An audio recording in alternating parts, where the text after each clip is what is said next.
Long shirt, چوڑی دار پاجامہ اور دوپٹے میں ملبوس نقصق سے تیار بہت خوبصورت لگ رہی تھی۔ بیگ میں سے میک اپ کی چیزیں نکال کے بولی۔ وہ جانتی تھی کہ فطینہ جیسی بدذوق کے پاس میک اپ نام کی کوئی چیز نہیں ہوگی، لہٰذا آتے ہوئے اپنا میک اپ کا سامان بھی ساتھ لے آئی تھی۔ اگر تم نے مجھے بھوت بنایا تو یاد رکھنا تمہارے سجے سنورے منہ پہ پانی پھینک دوں گی۔ وہ اسے دھمکیاں دیتی اس کے قابو آ ہی گئی۔ کچھ اماں کی گوریاں اسے مجبور کر رہی تھیں کہ آج وہ لڑکیوں والے حلیے میں آ ہی جائے۔ لگتا ہے ہم کسی غلط گھر میں آ گئے ہیں۔ سوری باجی، ہم سمجھے تھے ہماری فطینہ بھابھی کا گھر یہی ہے، مگر آپ تو کوئی اور ہی ہیں۔ فطینہ جو دلہے اور اس کے گھر والوں کا استقبال کرنے گیٹ کے قریب بنی روش پہ کھڑی تھی، وسیع کی باتیں سن کر اس کا دل کیا ابھی جا کے منہ دھو آئے۔ مگر خاتون، آپ تو کچھ جانی پہچانی لگتی ہیں، آپ کی بار وسیع نے مسنا سے کہا۔ وہ سب جو طہا کے ساتھ آئے تھے وسیع کی باتیں سن کر محظوظ ہوتے ہوئے آگے بڑھنے لگے۔ فاطینہ نے مسنا کو گھورا۔ دیکھ لو کتنی پیاری لگ رہی ہو تم، کوئی تمہیں پہچان نہیں پا رہا۔ مسنا فخریہ انداز میں بولی۔ پیاری یا بھیانک، کتنی باتیں سنا گیا ہے وسیع۔ اس کا بس نہیں چل رہا تھا وہ بھاگ جائے۔ وسیع کے ساتھ اندر آتے دریاب کا ٹھٹکنا اور پھر ایک نظر حیرت اور غور سے فطینہ کو دیکھنا وہ بھول نہیں پا رہی تھی۔ وہ یہی سمجھی تھی کہ اس کا حلیہ دیکھ کر وہ دل ہی دل میں اس کا مذاق اڑا رہا ہوگا، مگر وہ یہ نہیں جانتی تھی کہ اس کے لیے یہ ڈریس پسند کرنے کے بعد مریم بیگم کو بیچتے ہوئے اسے 1% بھی امید نہیں تھی کہ فطینہ یہ ڈریس پہن ہی لے گی، مگر پھر بھی اس نے بہت محبت سے اس کے لیے یہ لیا تھا، اور اس وقت اسے نہ صرف اس ڈریس میں بلکہ میک اپ اور ہلکی سی جیولری میں بالوں کی خوبصورت سی چٹیاں کیے ان کے استقبال کے لیے کھڑا دیکھ کر نہ صرف خوشگوار سی حیرت ہوئی تھی بلکہ اس کا یہ روپ تو اسے بالکل ہی ڈسٹرب کر گیا تھا۔ جبکہ وہ سب دوست وائٹ شلوار قمیض پر سیاہ واسکٹ پہنے ہر آنکھ کو چونکنے پر مجبور کر رہے تھے۔ وہ وہاں سے ہٹ کر اندر ساشا کے کمرے میں آئی۔ تھوڑی دیر بعد مسنا اور فاطینہ اسے بھی مہندی کے فنکشن کے لیے باہر لے آئیں۔ خوبصورت سے آرنج، یلو اور ریڈ غرارے میں چہرے پر گھونگھٹ ڈالے وہ ان دونوں کی ہمراہی میں باہر آئی۔ سب طہا اور ساشا کو مہندی لگانے اور مٹھائی کھلانے میں مگن تھے کہ فاطینہ مسنا کو لیے حذیفہ کی جانب بڑھی۔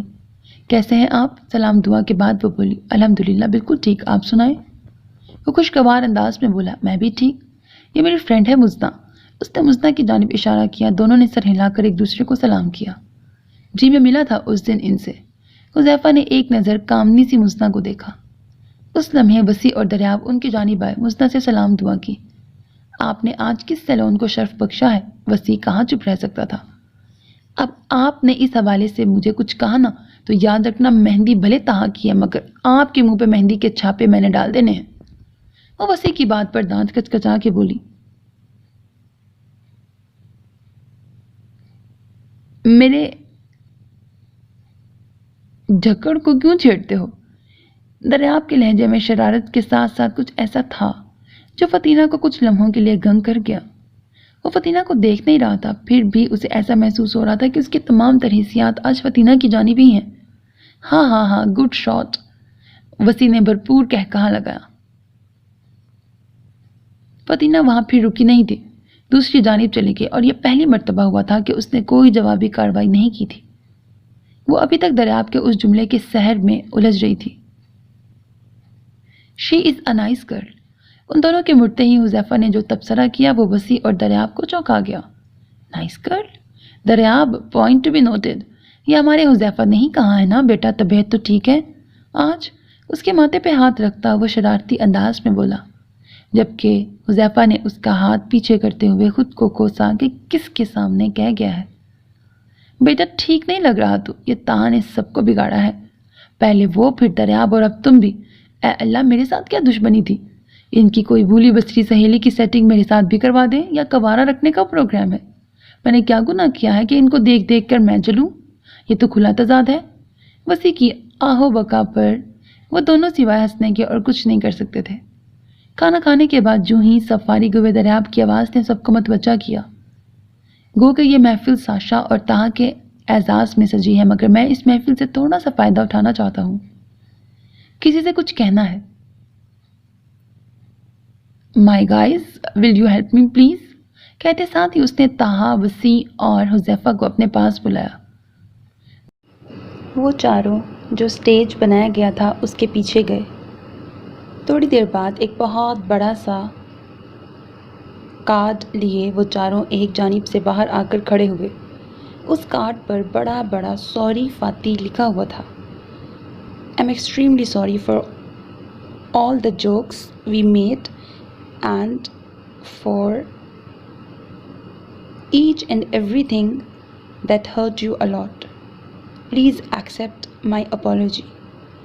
دریاب آہستہ سے چلتا ہوا فاطمہ کے قریب آیا جو اسٹیج کے سامنے مزدہ کے ساتھ چیئر پر بیٹھی حیرت سے گنگ دریاب کو دیکھ رہی تھی۔ وہ نہیں جانتی تھی کہ وہ شخص اس کی خواہش کو یوں پورا کرے گا۔ پھر اس کا ہاتھ پکڑ کر اسے کھڑا کرتے اس کارڈ کی جانب لے آیا جسے وہ تینوں پکڑے کھڑے تھے۔ سب حیرت سے یہ منظر دیکھ رہے تھے۔ سوری بھابھی، وہ تینوں یک زبان بولے۔ فاطمہ کے چہرے پر ہلکی سی مسکراہٹ رکی۔ اس کارڈ کو کھولا تو سب نے اپنے اپنے الفاظ میں بہت سے جملے لکھ کر اس سے معافی مانگی ہوئی تھی، اور آخر میں دریاب نے لکھا تھا Your عشق for دریاب is commendable and your hate with Heather is so lovable. Thank you for this. وہ اس شخص کے عشق میں حقیقت میں مبتلا ہو رہی تھی، وہی عشق جو ہر محب اپنے محبوب سے کرتا ہے۔ اس عشق کی لذت وہ پہلی مرتبہ چکھ رہی تھی۔ تھینک یو، ان سب کا شکریہ ادا کرتے اس نے آہستہ سے وہ کارڈ تھام لیا۔ لولی دریاب بھائی، سب دریاب کو شاباشی دے رہے تھے۔ رات آدھی سے زیادہ ہو چکی تھی مگر وہ اب تک بے یقینی کی کیفیت میں تھی اور اسی وجہ سے نیند بھی آنکھوں سے کوسوں دور تھی۔ ساشا جس کا کل نکاح تھا وہ مزے سے سوئی ہوئی تھی،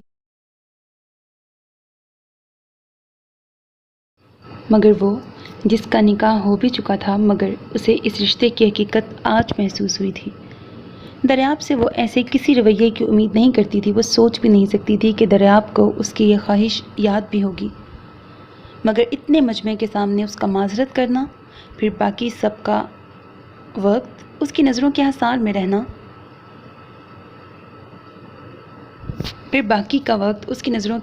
رہنا، فاطمہ کو پے در پے حیرت زدہ کر رہا تھا۔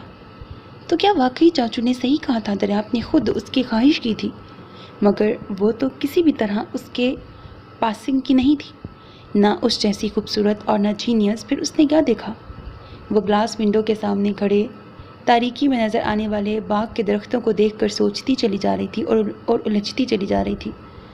اسی وقت موبائل کی بیل نے اس کی محویت توڑی۔ حیرت میں ڈوبی وہ بیڈ کی دائیں جانب رکھی، سائڈ ٹیبل کے قریب آئی، ہاتھ بڑھا کر موبائل اٹھایا تو دریاب کا نام جگمگا رہا تھا۔ وہ مزید حیران ہوتی یس کا بٹن دبا کر فون کان سے لگا کر واپس اسی جگہ آئی۔ ہیلو، السلام علیکم، کیسی ہیں؟ دریاب کی گمبھیر آواز ابھری۔ بالکل ٹھیک، خیریت؟ اس نے پریشانی سے پوچھا۔ جی الحمدللہ، ویسے وعلیکم السلام کہنے کے بعد خیریت پوچھتے ہیں؟ اس نے فاطمہ پر چوٹ کی۔ اوہ سوری، وعلیکم السلام، وہ جلدی سے معذرت کرتے ہوئے بولی۔ لیکن آپ نے اس وقت کیوں فون کیا؟ پھر سے وہی تشویش۔ کیوں میں آپ کو اس وقت فون نہیں کر سکتا؟ الٹا سوال کیا۔ نہیں، ترت جواب پر وہ حیران ہوا۔ وہ کیوں؟ پھر سے پوچھا گیا۔ اس لیے کہ یہ شریفوں کے سونے کا ٹائم ہوتا ہے۔ اپنا اعتماد بحال کرتے ہوئے وہ اپنے ہمیشہ والے اکھڑ لہجے میں بولی۔ ہاں لیکن شریف لوگ نہ تو اس وقت سو رہے ہیں نہ ان کے سونے کے امکان نظر آ رہے ہیں، بلکہ کھڑکی میں کھڑے تاریکی میں کسی کو ڈھونڈنے کی کوشش کر رہے ہیں۔ اس کی بات نے فاطمہ کو گھبراہٹ میں مبتلا کیا۔ کیا مطلب؟ آپ کو کیسے پتا؟ وہ گھبراہٹ میں اسے اپنا ہمراز بنا بیٹھی۔ یعنی آپ مانتی ہیں کہ آپ مجھے ڈھونڈ رہی ہیں؟ اس کی شرارتی آواز پر فاطمہ کو ہوش آیا کہ وہ کیا کہہ گئی ہے۔ جی نہیں، یہ بات مان رہی ہوں کہ میں سوئی نہیں۔ اس نے اپنی لرزتی آواز پر قابو پایا۔ ہاں ہاں ہاں، دریاب حیدر سے خود کو چھپا رہی ہیں؟ اس کی آواز کی گمبھیرتا نے اسے پھر سے گھبراہٹ میں مبتلا کیا۔ آپ کو پتہ کیسے چلا کہ میں جاگ رہی ہوں اور کھڑکی میں کھڑی ہوں؟ وہ دریاب کے سوال کو نظر انداز کر گئی۔ وہ اس طرح کہ میں آپ کے لان میں سنگی بینچ پر بیٹھا ہوں، دائیں جانب دیکھیں۔ اس کے کہنے پر وہ ششتر رہ گئی۔ جو ہی نگاہ دائیں جانب بنے سنگی بینچ پر پڑی، دریاب لان کے پولز کی فینسی لائٹس میں بیٹھا نظر آیا۔ اسے دیکھنے پر ہاتھ ہلایا۔ وہ حیرت سے پلکیں جھپکتی اسے دیکھ رہی تھی۔ اتنی بڑی بڑی آنکھیں مت کھولیں، ڈر لگ رہا ہے۔ دریاب نے اس کی بڑی آنکھوں پر چوٹ کی۔ اور کسی خوش فہمی میں بھی مت رہیے گا۔ میں آپ کی محبت میں بحال ہوتا یہاں نہیں آیا، بلکہ میں تو گھر چلا گیا تھا، لیکن سر نے کسی کام سے بلایا۔ تھوڑی دیر پہلے آیا تھا، واپس جا ہی رہا تھا کہ نظر آپ کی کھڑکی کی جانب اٹھی، سوچا پوچھ لوں، کہیں چمگادڑوں سے تو تعلق نہیں جو اتنی رات میں بھی جاگ رہی ہیں۔ مجھے تو یکدم اپنے مستقبل کی فکر لگ گئی ہے۔ اس کی بات پر فاتنہ جتنا بھی دل ملاتی کم تھا۔ اف، اس شخص کو مجھ سے محبت ہوگی، امپاسبل۔ غصے سے جبڑے بھینچتے اس نے سوچا، ہاں ہے تعلق، اور چمگادڑوں کی طرح چمٹ بھی جاتی ہوں، پھر خون پی کے ہی پیچھے ہٹتی ہوں۔ اس کے جواب پر دوسری طرف سے دریاب کا نہ صرف کہا سنائی دیا بلکہ اسے تو سامنے وہ دکھائی بھی دیا۔ خود بھی الوؤں کی نظر سے تعلق رکھتے ہیں، جائیں اپنے گھر، جان چھوڑیں ہماری، اس نے عاجز آتے ہوئے کہا۔ افسوس، پہلی بیوی دیکھی ہے جو اپنے شوہر کو ایسے کوسنے دے رہی ہے، اس نے لہجے میں دنیا بھر کی بیچارگی سموتے کہا، اور پہلا شوہر دیکھا ہے جو بیوی کو جانوروں سے ملا رہا ہے، وہ کہاں پیچھے ہٹتی۔ جھٹ جواب دیا، اصل میں حقیقت پسند ہوں۔ وہ جان بوجھ کر بات کو طول دے رہا تھا۔ لگتا ہے آپ نے کل نکاح میں نہیں آنا، جائیں اب، اس نے جان چھڑانی چاہی۔ وہ تو انشاءاللہ پہنچیں گے، چاہے کوئی دل سے میرے نہ آنے کی دعائیں مانگے۔ اتنا فالتو ٹائم نہیں لوگوں کے پاس کہ وہ اپنے لیے دعائیں مانگنے کی بجائے آپ کے لیے دعائیں مانگے۔ وہ منہ بنا کے بولی، اوکے میں چلتا ہوں، آپ کی تو باتیں ہی ختم نہیں ہوتی۔ وہ آتے وقت اسے دیکھنے کی جو خواہش دل میں لے کر آیا تھا وہ پوری ہو چکی تھی، نہ صرف اسے دیکھنے بلکہ بات کرنے کی خواہش بھی، مگر وہ بھی اپنے نام کا ایک تھا، کیسے اس پہ ظاہر ہونے دیتا؟ نہ جانے کیوں اسے چڑھانے میں مزہ ہی بہت آتا تھا۔ خدا حافظ، اس نے چڑھ کر مزید کچھ کہنے سے خود کو روکتے ہوئے فون بند کیا اور مڑ کر بیڈ پر ساشا کے قریب لیٹ کر کتنی ہی دیر دریاب کی باتوں پر پیچو تاپ کھاتی رہی۔ وہاں سے نکل کر وہ سیدھا اپنے اس اڈے پر گیا تھا جہاں اس نے ان پولیس اہلکاروں کو قید کیا ہوا تھا جو اس دن دریاب نے اس ویڈیو میں شہریار کے ساتھ دیکھے تھے۔ ایک بند رنگ گھر کے گیٹ کے آگے وہ رکا، دروازہ کھٹکھٹایا، 2 مرتبہ بھی نہیں کھٹکھٹایا تھا کہ دروازہ آہستہ سے کھل گیا۔ اندر آیا تو اس کے ایک ماتحت نے فوراً سیلوٹ جھاڑا۔ اس نے ہاتھ کے اشارے سے اسے روکا۔ کیسے ہو؟ سلام کے بعد حال چال پوچھا۔ بالکل صحیح سر، مگر آپ کے مہمان ٹھیک نہیں، 2 دن سے بے حد شور مچا کے رکھا ہوا ہے، اس نے فوراً رپورٹ دی۔ ہاں چلو اچھا ہے، ابھی ٹھیک کرتے ہیں۔ اس کے کہنے پر وہ خوشگوار انداز میں ہنستا ہوا اپنے چہرے پر سیاہ ماسک لگا کر ایک تاریک کمرے میں داخل ہوا جہاں ان تینوں کو باندھا گیا تھا۔ کون ہو تم؟ اسے اندر آتا دیکھ کر ایک چلایا۔ دریاب نے اپنے ماتحت کو ٹارچ لانے کا کہا۔ بہت پچھتاؤ گے تم، جس کے ہم بندے ہیں نا، چھوڑے گا نہیں وہ تمہیں، ایک اونچی آواز میں بولنے لگا۔ دریاب نے ایک زناٹے دار تھپڑ اس کے منہ پہ مارا کہ اس شخص کا ہونٹ پھٹ گیا۔ وہ کراہنے لگا، تمہارے اس باس کا جو حشر میں کروں گا وہ صرف تم نہیں پوری دنیا دیکھے گی۔ جو گناہ تم دونوں کے کھاتے میں ہیں ان سمیت تم جلد ہی اس دنیا سے اٹھ جاؤ گے۔ جن جن جگہوں پر تم لوگوں نے معصوموں کی جانیں لیں، جتنے جھوٹ گڑھ کر مظلوم لوگوں کو جھوٹے پولیس انکاؤنٹر میں مروایا، جتنے اوباشوں کے لیے تم لوگوں نے معصوم لڑکیوں کی عزتیں برباد کی، ایسے مقدس پیشے کو گدھوں کا اڈا بنا دیا، اس سب کا حساب تو میری اس پوچھ گچھ سے الگ ہوگا۔ کوبرا کا ٹھکانہ بتاؤ تو شاید تمہاری سزا میں ترمیم کر دوں۔ دریاب کی غصیلی آواز اس کوٹری میں گونج رہی تھی۔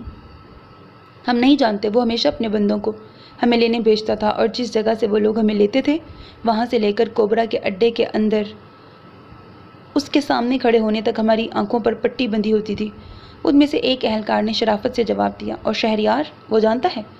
دریاب نے اپنی لال انگارہ نظریں پھر سے ان پہ گاڑی۔ ہاں وہ جانتا ہے، ایک نے جواب دیا۔ وہ اس وقت کہاں ہے، یا اس کا نمبر کون سا ہے؟ کیونکہ میرے پاس اس کا جو نمبر ہے وہ تو بند پڑا ہے۔ دریاب کے استفسار پر انہوں نے ایک دوسرے کی جانب دیکھا۔ پتہ نہیں، انہوں نے نظریں چراتے کہا۔ جس نے جواب دیا تھا دریاب نے اس کی کرسی کو زوردار جھٹکا دیا کہ وہ کرسی سمیت نیچے گرا۔ دریاب نے اس کی گردن پر اپنا بوٹ رکھا۔ تجھے نہیں پتا؟ وہ گرایا۔ بتاتا ہوں، وہ بمشکل بولا۔ دریاب نے ایک ہاتھ سے اس کی کرسی پکڑ کے اسے اٹھایا۔ میرا موبائل تمہارے ماتحت کے پاس ہے، اس میں شہریار کا ایک خفیہ نمبر موجود ہے جسے وہ کوبرا سے بھی چھپا کر استعمال کرتا تھا، ایک نے خشک ہونٹوں پر زبان پھیرتے ہوئے کہا۔ دریاب تیزی سے باہر کی جانب گیا، اپنے ماتحت سے موبائل لے کے آیا۔ یہ تمہارا ہے؟ اس نے موبائل اسی بندے کو دکھایا۔ اس کے اسبات میں سر ہلاتے ہی اس نے پاس ورڈ پوچھ کر موبائل آن کیا اور شہریار کا نمبر نکال کر اپنے موبائل میں سیو کیا۔ پھر جو ہی مڑ کر واپس جانے لگا ان میں سے ایک نے دریاب کو پکارا۔ کیا؟ کیا تم دریاب حیدر ہو؟ ایک کے سوال پر دریاب کے ہونٹوں پر مسکراہٹ رنگی۔ تم سب کا باپ، کہتے ساتھ ہی کمرے کا دروازہ مقفل کر کے وہ باہر آیا۔ سر، ان کا کیا کرنا ہے؟ اس کے ماتحت نے پوچھا۔ جو کام چاہیے تھا وہ ہو گیا ہے۔ ان کی لاشیں ان کے گھروں میں پہنچا دو تاکہ ان کے گھر والے انہیں دیکھ کر صبر کر لیں اور انہیں دفنا سکیں، کیونکہ ایسے بے رحموں کے لیے میرے پاس کوئی رحم نہیں۔ میں ان لوگوں کے آنسو نہیں بھول پاتا جن کے گھر ان جیسے بہت سے کمینوں نے برباد کیے ہیں۔ اس کی آنکھوں میں اس وقت ان کے لیے صرف حقارت تھی۔ اس کے ماتحت نے اسبات میں سر ہلایا اور دریاب اس گھر سے نکل آیا۔ اگلے دن طاہا اور ساشا کا نکاح بھی فاطمہ کے پرانے گھر میں ہوا۔ نکاح کے دن مریم کے کہنے پر فاطمہ نے بلا چوں چراں ان کا کہا ہوا لباس پہنا۔ آف وائٹ، گولڈن اور ڈارک پرپل شیڈز کا راجستانی فراک اور چوڑی دار پاجامہ کے ہمراہ بڑا سا پرپل اور گولڈن دوپٹہ لیے وہ بہت ہی مختلف لگ رہی تھی۔ مستہ نے بھی آف وائٹ کے ساتھ اورنج رنگ کے امتزاج کے ساتھ اسی طرح کا لباس پہن رکھا تھا، جبکہ ساشا پیور گولڈ کے لہنگے اور سرخ رنگ کے دوپٹے میں دلہن بنی سب کی آنکھوں کو بے حد بھا رہی تھی۔ نکاح کے دن ان چاروں دوستوں نے آف وائٹ شلوار قمیض کے اوپر گولڈن باسکٹس پہن رکھی تھی۔ نکاح کے وقت ساشا کے پاس مزنہ اور فاطمہ دونوں موجود تھیں۔ جو ہی مولوی نے نکاح کے کلمات ادا کیے، نہ جانے کس کس کی یاد، کون کون سی تکلیف اور اللہ کی رحمتوں کا سوچ کر ساشا کی آنکھوں سے آنسو جھڑی کی صورت نکلے۔ سبتین مولوی کے ساتھ ہی آئے تھے اور ساشا کے سرپرست کے طور پر موجود اس کی دائیں جانب بیٹھے تھے۔ ایک ہاتھ اس کے سر پر رکھ کر انہوں نے بے اختیار اسے اپنے ساتھ لگا کر حوصلہ دیا۔ سب کی آنکھیں نم تھیں سوائے فاطمہ کے۔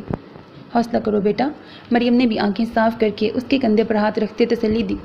بمشکل اس کے منہ سے قبول ہے نکلا۔ کپ کپاتے ہاتھوں سے اس نے سائن کیے۔ وہ جو سگے ماں باپ تھے نہ جانے کن دیسوں میں تھے، اور وہ جو غیر ہو کر اپنے بن گئے تھے، وہ کیسے اس کی زندگی کے نئے سفر پر پل پل اس کا ساتھ نبھا رہے تھے۔ مولوی کے جاتے ہی ساشا مریم کے گلے لگ کے کھل کے رو دی۔ بس کر دے بہن، سارا میک اپ برباد کر کے دھلی شکل لے کر طاہا کے پاس جاؤ گی کیا؟ عجیب ایموشنل سین بنا کے بیٹھی ہوئی ہے۔ فاطمہ جو کب سے ساشا کی کلاس لینے کے چکر میں تھی جھنجھلا کے بولی۔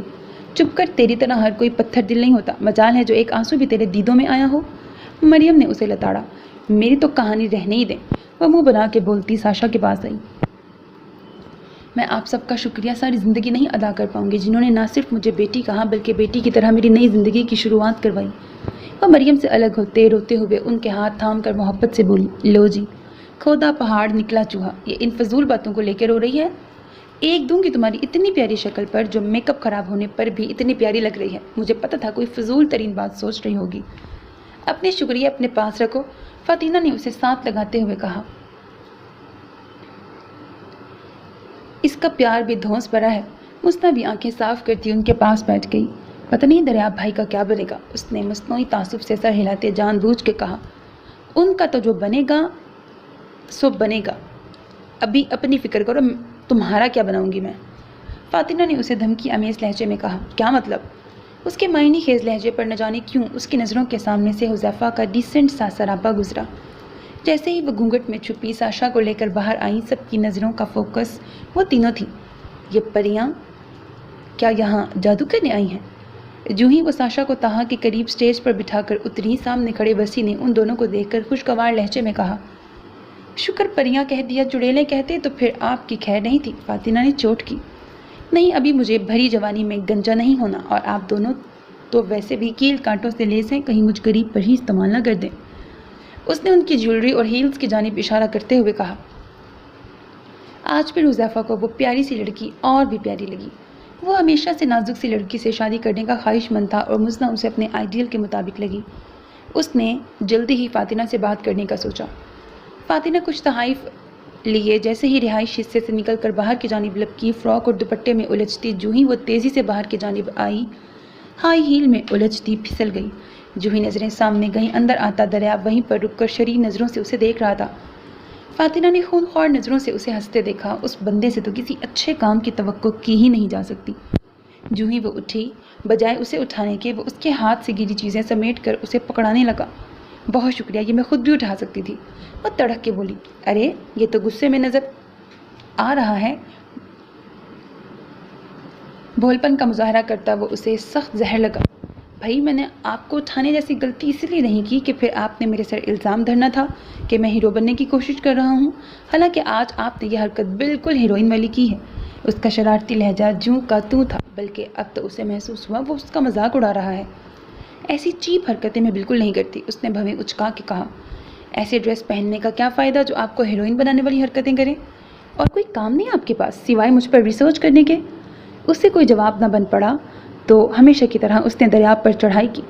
کیا کریں، اب یہ کام بھی ضروری ہے، آخر کو مستقبل میں مجھے ہی آپ کو جھیلنا ہے۔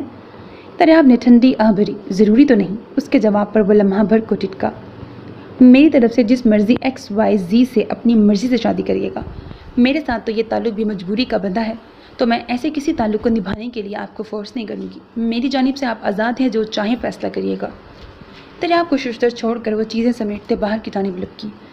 اس کے ساتھ مذاق کو طول دیتے اس کے وہم و گمان میں بھی نہیں تھا کہ وہ اس رشتے کو اس انداز سے سوچے گی۔ یہ اس کے لیے اب تشویش کی بات تھی۔ رخصتی ہو کر ساشا کو فی الحال وہ لوگ ہوٹل میں بک کروائے گئے ایک کمرے میں لائے تھے۔ 2 دن وہاں رہ کر ساشا نے تہا کے پیرنٹس کے ساتھ ان کے گھر چلے جانا تھا، کیونکہ 2 دن بعد ان لوگوں کو شہریار کی تلاش میں نکلنا تھا۔ نمرا کو پہلے ہی کوبرا کہیں ٹھکانے لگا چکا تھا کہ اس کا علم نہیں ہو رہا تھا، جبکہ شہریار کا نمبر ٹریس ہو گیا تھا۔ وہ علاقے غیر میں کہیں قیام پذیر تھا اور ان سب کو اس کو پکڑنے جانا تھا۔ سب ان دونوں کو ڈراپ کر کے دریاب لوگوں کے گھر جا چکے تھے۔ تاہا ساشا کا ہاتھ تھامے اپنے بک کروائے گئے روم کی جانب آیا۔ چابی وہ پہلے ہی کاؤنٹر سے لے چکا تھا۔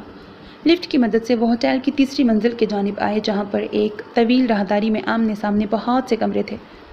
تاہا اپنے مطلوبہ کمرے کے سامنے جا کے رکا، چابی سے دروازہ کھول کر ساشا کو اندر لے آیا، جو اس وقت بڑی سی چادر میں چہرہ تک چھپائے کھڑی تھی۔ روم لاک کر کے ساشا کو لیے بیڈ کی جانب آیا۔ یہ چادر اتار لیں بے شک۔ اسے بیڈ پہ بٹھا کر خود باسکٹ کے بٹن کھول کر اسے اتارا۔ جو ہی ساشا نے گھونگھٹ اتارا، تاہا اسے دیکھ کر مبہوت رہ گیا۔ کچھ لمحے تو وہ بول نہیں پایا، دلہن کے روپ میں وہ لگی اتنی حسین رہی تھی۔ جو ہی اس نے سر اٹھا کر گمسم کھڑے تاہا پر نظر ڈالی، اسے محویت سے اپنی جانب تکتا پایا۔ اپنی باسکٹ اتار کر اس میں سے کوئی شے لیے تاہا اس کے قریب بیڈ پہ بیٹھ کر اس کا ہاتھ تھام گیا۔ بہت شکریہ کہ آپ میری زندگی کا حصہ بن گئیں۔ جذبوں سے چور لہجے پر ساشا کی ہتھیلیاں پسینے میں بھیگ گئیں۔ ایسے مت کہیں، آپ کا شکریہ کہ آپ نے مجھ جیسی۔ ابھی اس کی بات پوری بھی نہیں ہوئی تھی کہ تاہا نے اسے گھورا۔ پھر وہی بات؟ اس نے مصنوعی غصے سے اس کی جانب دیکھا۔ اب کسی بھی قسم کی خود ترسی کی بات نہیں کر دی، سنجیدہ انداز میں کہتا وہ اپنے ہاتھ میں پکڑی ڈبیاں کھولنے لگا، جس میں خوبصورت سا بریسلیٹ تھا۔ تاہا نے ہاتھ آگے کر کے پہلے اس کی جانب اجازت طلب کرتی نظروں سے دیکھا۔ ساشا نے آہستہ سے ہاتھ آگے کیا تو تاہا نے نہایت محبت سے وہ بریسلیٹ اس کے خوبصورت سے ہاتھوں میں پہنایا، جہاں کانچ کی چوڑیاں تھیں۔ پھر آہستہ سے اس کے ہاتھ کی پشت پر بوسہ دیا۔ ساشا اندر تک کانپ گئی۔ تاہا نے ہولے سے اسے اپنے ساتھ لگایا۔ ساشا، اگر میں آپ کے پیرنٹس کو ڈھونڈوں، نہ جانے کس وجہ سے تاہا یہ کہہ گیا۔ بالکل بھی نہیں، جب انہیں یہ معلوم ہی نہیں، نہ انہیں معلوم کرنا ہے کہ میں زندہ ہوں یا مر گئی، یا پھر میں کس حال میں ہوں، تو مجھے بھی ان سے کوئی سروکار نہیں۔ تاہا کے کندھے سے لگے اس نے آخری بار اپنے والدین کے لیے آنسو بہائے۔ اسے اب ان کے بارے میں سوچنا بھی نہیں تھا۔ اوکے یار، رونے کی کیا بات ہے؟ فاطمہ کے ساتھ اتنے دن رہ کر بھی آپ بہادر نہیں ہوئی؟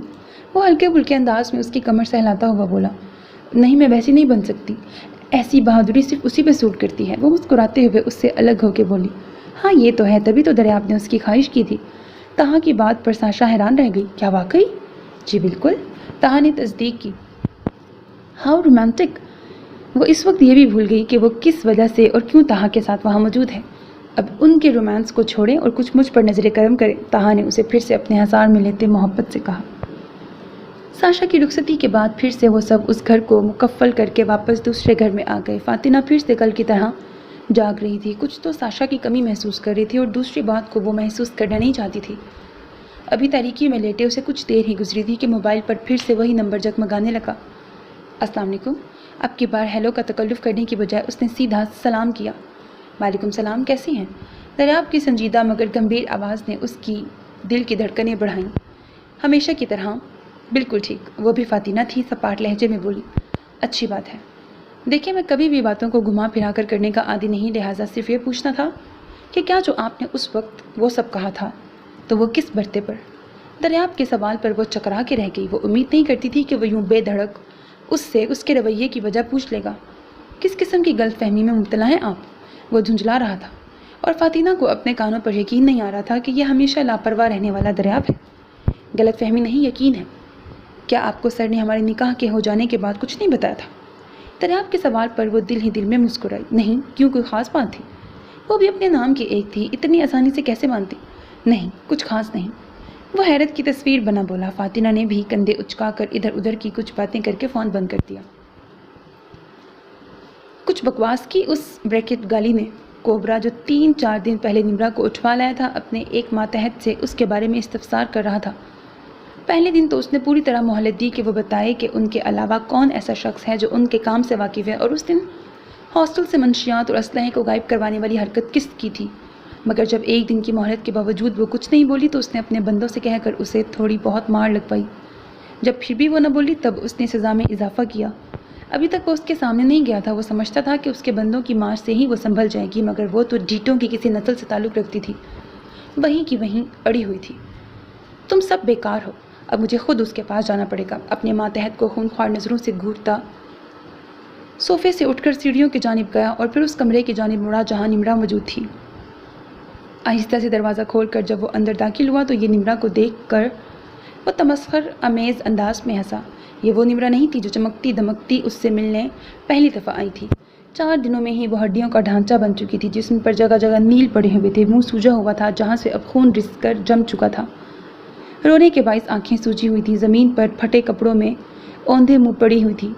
کوبرا حقارت سے اسے دیکھتا پاس گیا اور جوتے کی نوک سے اسے سیدھا کیا۔ اس قدر مار کا تم پر کوئی اثر نہیں ہوا؟ ابھی بھی بتاؤ گی کہ وہ کون تھا یا نہیں؟ اس کے بالوں کو سختی سے جکڑ کر کھینچتے ہوئے وہ گرایا۔ نہیں، کیونکہ وہ جو کوئی تھا میں تب تو اس کی مصلحت کو سمجھ نہیں سکی، مگر اتنا جان گئی ہوں کہ تم جیسے کریہ لوگوں کو وہ انجام تک پہنچائے گا جس طرح تم نے میرا ریشہ ریشہ تکلیف سے دوچار کیا ہے، وہ تم جیسوں کی رگوں میں اتر کر تمہیں نوچ لے گا۔ میں اپنے گناہوں پر اور دوسروں کی زندگیاں برباد کرنے پر اللہ کے سامنے کبھی نہیں پچھتائی جتنا ان گزرے 4 دنوں میں پچھتائی ہوں، کیونکہ شاید برے کام کا انجام مجھے پہلی مرتبہ ملا ہے، اور اس پہلی مرتبہ میں ہی مجھے ہر وہ شخص یاد آیا ہے جسے میں نے برباد کیا ہے، جسے میرے گندے عزائم نے برباد کیا ہے۔ میں نے پہلے دن ہی خود سے فیصلہ کر لیا تھا کہ میری چمڑی بھی ادھیڑ دو کہ میں اب اس شخص کا نام نہیں بتاؤں گی، مگر مجھے یقین ہے وہ خود تم تک پہنچے گا۔ میں خوش نصیب ہوں، میں نے اس بندے کو دیکھا ہے، میں نے اس سے بات کی ہے، میں نے بہت سا قیمتی وقت اس کے ساتھ گزارا ہے، جسے اللہ نے تم جیسے درندوں کے لیے موت بنا کے بھیجا ہے۔ وہ روشن پیشانی والا جلد ہی تمہاری زندگی کو تاریک کر دے گا۔ میں خوش نصیب ہوں۔ بجائے تکلیف اور رحم کی بھیک کے جو الفاظ نمرا کے لبوں سے نکلے تھے وہ کوبرا کو پاگل کرنے کے لیے کافی تھے۔ وہ غصے سے بحال ہوتا اسے ٹھڈوں اور گھونسوں کی زد پر رکھ چکا تھا، اور تب تک نہیں ہٹا جب تک وہ ہانپنے نہیں لگ گیا۔ نمرا بے جان پڑی تھی، نہ جانے مر گئی تھی یا بے ہوش ہو گئی تھی۔ کوبرا کے لیے یہ سب جاننے کا وقت نہ تھا، نہ اسے ضرورت تھی۔ کون ہے آخر وہ؟ کون ہے؟ وہ اپنے بال نوچ رہا تھا، غصے اور جھنجھلاہٹ سے چلا رہا تھا۔ نمرا کے موبائل میں موجود ہر نمبر کو وہ چیک کروا چکا تھا، حتیٰ کہ حیدر کے نام سے موجود نمبر کو بھی، مگر اس نمبر کا ریکارڈ کسی کمپنی کے پاس موجود نہ تھا۔ نہ یہ معلوم ہو سکا کہ وہ کس نے اور کس نام پر نکلوائی تھی۔ کوبرا اس وقت بے بسی کی انتہا پر تھا، نہ ہی شہریار کا کچھ پتہ تھا اور نہ ان لوگوں کا جو اس کے لیے آسیب بن چکے تھے۔ نہ وہ لوگ اس کے سامنے آ رہے تھے، نہ وہ ان کے بارے میں کسی قسم کی کھوج لگانے میں کامیاب ہو رہا تھا۔ بے بسی کا مقام تھا اس کے لیے۔ ابھی تک بہت سے لوگوں سے واسطہ پڑا تھا جنہوں نے کوبرا کے کام میں نرخہ ڈالنے کی کوشش کی تھی، مگر کوبرا ان پر ایسا حاوی ہوتا تھا اور اس انداز میں ان کے بارے میں پتہ کروا کر انہیں راستے سے ہٹاتا تھا کہ اس سے ٹکرانے والے پچھتاتے تھے۔ مگر اس مرتبہ یہ کون لوگ تھے جو نہ صرف اس کی پلاننگ کو تہس نہس کر رہے تھے، جبکہ سامنے ہوتے ہوئے بھی ایسے کام کر رہے تھے کہ وہ کسی بھی طرح انہیں پکڑ نہیں پا رہا تھا۔ جو ایک نمرا سے امید تھی کہ وہ کچھ بتائے گی، وہ بھی ایسے لفظ لیے بیٹھی تھی کہ اتنے تشدد کے بعد بھی اس نے ان لوگوں کے بارے میں ذرا برابر اشارہ نہیں دیا تھا۔ ایسا تو کبھی نہیں ہوا تھا۔ جو تشدد اس نے نمرا پر کیا تھا، اس کے بعد تو بڑے بڑے مردوں نے اس کے آگے زبان کھولی تھی۔ تو وہ کون سی طاقت تھی جس نے ایک دھان پان سی لڑکی کو اتنی جرأت اور ہمت دے دی تھی کہ وہ اس سے ہر بات چھپا گئی؟ وہ کون ہے جس کے بارے میں وہ بات کر رہی تھی؟ بہت معلوم کرنے پر بھی اسے صرف اتنا پتہ چلا تھا کہ کوئی حیدر نامی لڑکا تھا جس کے ساتھ کبھی کبھی نمرا پائی جاتی تھی، مگر اب وہ لڑکا کہاں اور کدھر تھا کوئی نہیں جانتا تھا۔ اس کا حلیہ بھی بہت سے لوگوں نے صحیح سے نہیں بتایا تھا۔ اس لڑکے کا نمبر بھی بند تھا اور اس کے نمبر سے بھی کوئی معلومات نہیں مل پا رہی تھی۔ اور پھر ایسا ہوتا ہے نا جب ہم سمجھتے ہیں ہم عقل کل ہیں اور سب طاقت ہمارے پاس ہے، ہم جیسے چاہیں دنیا کو اپنی مرضی سے چلا سکتے ہیں، اور یہی وہ امتحان کا وقت ہوتا ہے کہ جب اللہ انسان کا پاسا پلٹ کر اسے یہ دکھاتا ہے کہ وہ محض ایک حقیر سی مخلوق ہے، اور حق سچ کا ساتھ دینے والا وہ اللہ اپنے سچے لوگوں کے لیے خود ہی ایسے راستے بنا دیتا ہے کہ وہ ہر رکاوٹ، ہر مشکل کو چیرتے ہوئے بالکل باطل پر فتح حاصل کر لیتے ہیں۔ کوبرا کے ساتھ بھی یہی ہو رہا تھا۔ وہ جاننے سے قاصر تھا کہ حالات اس کے منافی کیوں جا رہے ہیں۔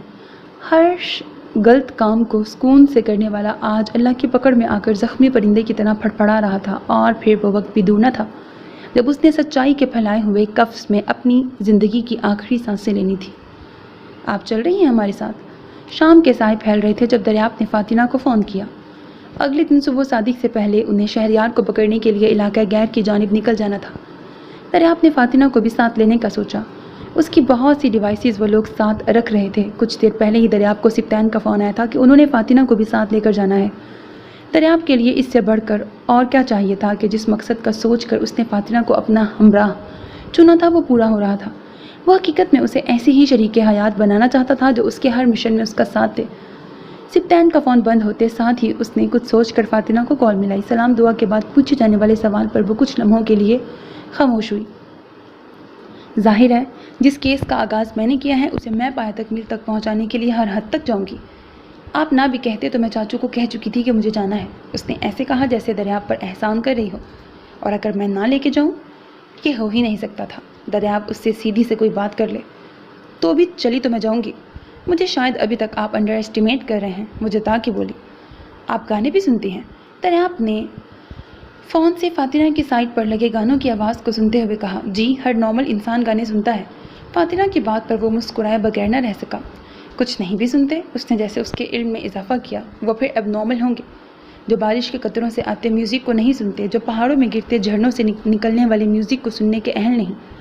اللہ نے تو ہر چیز کا کنیکشن موسیقی سے کیا ہے، تو پھر ایسا انسان نارمل کیسے ہو سکتا ہے جو ان سب چیزوں کی موسیقی کو سننے کی صلاحیت نہیں رکھتا؟ دریافت تو اس کی باتیں سن کر حیران رہ گیا۔ عجیب لڑکی تھی، آپ تو بڑی رومانٹک باتیں بھی کر لیتی ہیں۔ دریافت نے گویا اسے چھیڑا یا تعریف کی وہ سمجھنے سے قاصر تھی۔ ہاں، میں رومانٹک ہوں کیونکہ میں قدرت سے محبت کرتی ہوں، اس کی ہر چیز سے محبت کرتی ہوں، اور پوری کائنات میں رومانس ہے۔ بس ہم کم عقل ہی اس کو صرف ایک لڑکا اور لڑکی سے جوڑتے ہیں۔ فاطمہ نہ جانے کس موڈ میں تھی جو اس نے اتنی گہری باتیں کر گئی۔ مجھے لگ رہا ہے میں کسی فلاسفر فاطمہ سے باتیں کر رہا ہوں، دریافت نے خوشگوار حیرت سے کہا۔ افسوس، لوگ مجھے صرف جنگجو ہی سمجھتے ہیں، فاطمہ نے بھی درد بھرے انداز میں کہا۔ آپ سمجھنے کا موقع دیں تو کوئی سمجھے، آپ تو ہر پرت ہی نرالی ہیں۔ دریافت کی بات نے اسے مزہ دیا۔ تو مسٹر اکڑو، آپ بھی میرے بارے میں سوچنے لگ گئے؟ اس نے دل میں سوچا۔ آپ کو کس نے کہا ہے میرا اتنا باریک بینی سے جائزہ لیں؟ کل صبح کتنے بجے نکلنا ہے؟ وہ جو بے خیالی میں اس سے بہت سی باتیں کر گئی تھی واپس اپنے کھول میں سمٹی۔ دریافت نے بھری، کیا وقت آ گیا ہے، اب میں اس کے پیچھے ہوں اور وہ مجھ سے دور بھاگ رہی ہے۔ دریافت نے دل میں سوچا۔ صبح 3 بجے آپ کو گھر سے پک کر لیں گے، دریافت نے اسے پروگرام بتایا۔ اماں کو کیا بہانہ لگایا ہے؟ دریافت نے سرسری انداز میں پوچھا۔ نہ جانے کتنے دن کے لیے جانا تھا، لہٰذا مریم سے کوئی ایسی بات کرنی تھی کہ ان کی تسلی بھی ہو جاتی اور فاطمہ کی شامت بھی نہ آتی۔ انہیں کہا ہے کہ آپ کا داماد مجھے شمالی علاقہ جات گھمانے لے جا رہا ہے۔ فاطمہ کی بات پر دوسری جانب بھرپور کہے کی آواز آئی۔ ریئلی؟ یعنی خود کو بچانے کے لیے آپ نے میرا سہارا لیا؟ دریافت نے اسے تنگ کیا۔ کیا کروں، ہر دم جھوٹ بولنے والے کے ساتھ قسمت پھوٹ گئی، کچھ تو اثر آنا تھا۔ دریافت اس کی باتوں سے لطف اندوز ہو رہا تھا۔ ہاں، نہیں، کبھی کبھی آپ انجانے میں بھی مارے جاتے ہیں۔ دریافت کی بات پر وہ پھر سے دل ملائی۔ تو صحیح کہا نا میں نے، یہ رشتہ زبردستی کا ہے؟ ہاں، مگر کس کے ساتھ؟ یہ بات قابل غور بھی ہے اور قابل ذکر بھی، مگر اس بات پر غور و فکر ہم پھر کسی دن کریں گے، تیار رہیے گا، اللہ حافظ۔ کہتے ساتھ ہی دریافت نے فون بند کر دیا، جبکہ وہ اس کی بات گھمانے پر الجھ کے رہ گئی۔ تاہا اور ساشا ڈنر کر کے ہوٹل آئے تھے چیک آؤٹ کے لیے، جہاں سے اس نے ساشا کو سیدھا ایئرپورٹ چھوڑنا تھا۔ اس کے پیرنٹس اور بہن بھائی پہلے سے وہاں موجود تھے، ان سب نے ساشا کو لے کر واپسی کے لیے فلائی کرنا تھا۔ بیگز اٹھاتے تاہا کو محسوس ہوا کہ ساشا منہ نیچے کیے بیڈ پر بیٹھی رونے میں مصروف ہے۔ ساشا، اس نے افسوس سے سر ہلاتے اسے پکارا۔ ابھی کل رات وہ اسے کتنا سمجھا چکا تھا، اور اس وقت پھر سے وہی رم جھم جاری تھی۔ اس کے قریب بیٹھتے اس کا سر کندھے سے لگایا، ساشا کے رونے میں اور بھی اضافہ ہوا۔ یار ایسے تو مت کرو، مجھے آپ کے آنسوؤں سے زیادہ آپ کی دعاؤں کی ضرورت ہے، پلیز، وہ بے بسی سے بولا۔ فاطمہ بھی تو جا رہی ہے، کیا یہ نہیں ہو سکتا کہ میں بھی آپ لوگوں کے ساتھ جاؤں؟ میں کسی کو کچھ نہیں کہوں گی، آپ سب کا پورا ساتھ دوں گی، لیکن پلیز مجھے اپنے ساتھ لے جائیں۔ وہ اس کے کندھے سے سر اٹھا کے بولی، آنسو بھری آنکھیں اسے کمزور بنا رہی تھیں جو وہ بننا نہیں چاہتا تھا۔ دھیرے سے اس کے ماتھے پر بوسہ دیا، میری جان، یہاں ہوں تو آپ کے علاوہ دھیان اور کہیں نہیں جاتا، تو وہاں کیا خاک میں مشن پورا کروں گا؟ ساشا، آپ کو تو میری مضبوطی بننا ہے۔ ہم جیسے لوگوں کی زندگی کے ساتھ ساتھ موت کے سائے رہتے ہیں، ایسے کمزور پڑو گی تو کیسے گزارا ہوگا؟ اور جہاں تک بات ہے فاطمہ کے جانے کی، تو ڈیئر وہ ہماری ہی طرح ایجنٹ ہے اور اس مشن میں بھی شریک ہے، اسی لیے اس کا جانا ضروری ہے۔ طاہا نے اس کا چہرہ دونوں ہاتھوں میں لے کر دھیمے لہجے میں کہتے بیچارگی سے اسے دیکھا۔ 2-3 دن ہی تو ہوئے تھے اس کے ساتھ کو محسوس کرتے ہوئے، زندگی کبھی کبھی بہت سے امتحانوں میں ڈال دیتی ہے۔ آرمی کے لوگ ہوں یا ایجنٹس، ان کی بیویوں کو ان سے زیادہ مضبوط بننا پڑتا ہے۔ اور ویسے بھی آپ اکیلی تھوڑی ہوں گی، آپ کے پاس سب ہوں گے، امی، ابو، میرے بہن بھائی، اور آپ تو نہیں ہوں گے نا؟ وہ اس کی بات کاٹ کر بولی، تو پھر آپ بتاؤ نہ جاؤ۔ اب کی بار وہ اس کے چہرے سے ہاتھ اٹھا کر سنجیدگی سے بولا، میں نے یہ تو نہیں کہا۔ وہ طاہا کا سنجیدہ اور کسی قدر ناراض انداز دیکھ کر گھبرا گئی، نہ وہ اسے سمجھا پا رہی تھی کہ وہ کیا محسوس کر رہی ہے اور نہ وہ خود سمجھ پا رہی تھی کہ وہ کیا کرے۔ میں دریافت کو کال کر کے کہتا ہوں کہ میں اس نئے رشتے کے بننے سے اتنا کمزور ہو گیا ہوں کہ میری زمین کو جب میری ضرورت ہے تو میں اپنے رشتوں کو بچانے کے لیے آ نہیں پاؤں گا، بلکہ اسے کہتا ہوں کہ میرا ریزائن سر کو دے دے، کہ اب میں یہ نوکری نہیں کر سکتا۔ طاہا جس قدر سنجیدگی سے سب کہتے موبائل تھام کر دریافت کا نمبر نکالنے لگا، وہ انداز ساشا کے ہاتھ پاؤں پھلانے کے لیے کافی تھا۔ طاہا، میں نے یہ تو نہیں کہا، بس میں کیا کروں، اب میرا ایک سب سے اپنا رشتہ صرف آپ ہیں، تو بس میں اسی لیے اس طرح ریاکٹ کر گئی۔ آپ دریافت بھائی کو کال نہ کریں پلیز، وہ روحانسی لہجے میں بولتی اس کے ہاتھ سے موبائل لے کر بند کرتے ہوئے بولی، ساشا، اس بات کو آج طے کر لیں، مجھے دہرانا نہ پڑے، ہماری زندگی پر ہم سے بھی زیادہ حق یہاں اس دھرتی کے ایک ایک معصوم بندے کا ہے۔ ہم خود کو صرف اسی لیے بچا لیں کہ اگر ہمیں کچھ ہو گیا تو ایک ماں کا بیٹا، ایک بہن کا بھائی اور ایک بیوی کا شوہر چلا جائے گا، اور وہ بہت سی ماؤں، بہنوں اور بیویوں کے لال جو ان درندہ صرف دہشت گردوں کا نشانہ بغیر کسی وجہ کے بنتے ہیں، ان کا کیا قصور ہے؟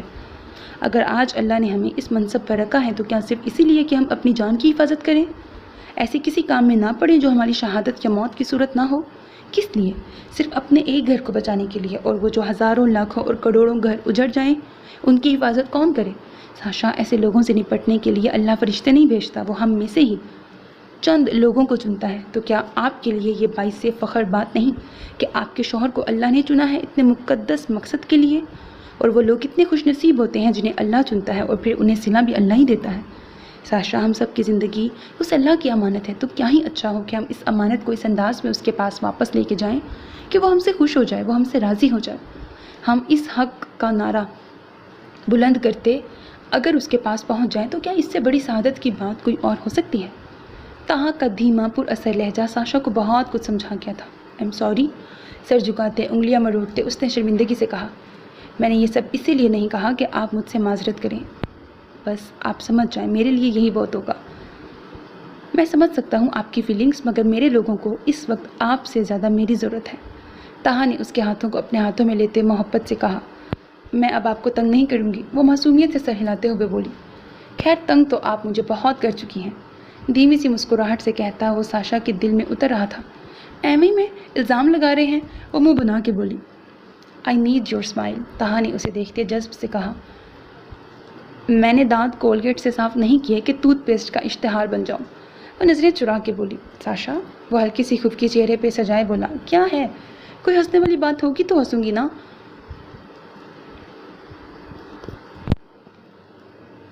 خود جو پروفیسر بنے ہوئے لیکچر پہ لیکچر دے رہے ہیں، اب ایسے خشک لیکچر کے بعد بندہ سڑا ہوا منہ تو بنا سکتا ہے مگر ہنس نہیں سکتا۔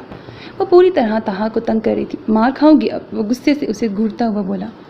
اس کی بے بسی پر وہ ہولے سے مسکرا دی، تھینکس۔ طاہا بھی نرم تاثرات چہرے پر لیے اسے ایک مرتبہ پھر خود میں سموتے سرگوشی نما آواز میں بولا۔ رات کے 2:45 کا وقت تھا۔ فاطمہ پوری طرح سے تیار تھی۔ دریافت نے کچھ دیر پہلے ہی فاطمہ کو میسج کیا تھا کہ وہ لوگ نکل پڑے ہیں اور اسے لینے آ رہے ہیں، وہ تیار رہے۔ مریم بھی ابھی تک جاگ رہی تھی۔ جو ہی فاطمہ بیگ لیے لاؤنج میں آئی، مریم اسے خشمگی نظروں سے دیکھ کے رہ گئی۔ یہ کیا مسٹنڈی بن کے جائے گی پھرنے پھرانے؟ وہ اس کی بلیک جینز اور بلیک لیدر کی لانگ جیکٹ پر اعتراض کرتے ہوئے بولی، آپ کے داماد کی ہی فرمائش پر پہنے ہیں، اسے ہی فرنگی لباس بڑا پسند ہے۔ فاتنہ نے کمال مہارت سے سب دریاب پر اس انداز میں ڈالا کہ مریم چپ کر گئی۔ اسی لیے کہتے ہیں جلدی کا کام شیطان کا، اب دیکھیں کیسے شیطانی کام کروا رہا ہے مجھ سے۔